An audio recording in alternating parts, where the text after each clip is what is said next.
ঝগড়া করে, কথায় কথায় বাপের দেয়া বস্তুর খোটা মারে। দাদা কেন করাইলা আমায় বিয়া, আমি চিন্তায় বাঁচি না।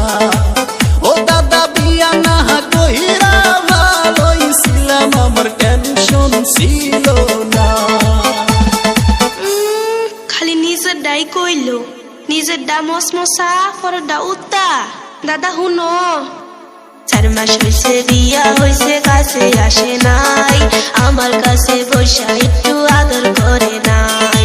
ইনস্টাগ্রামে কনক শেয়ার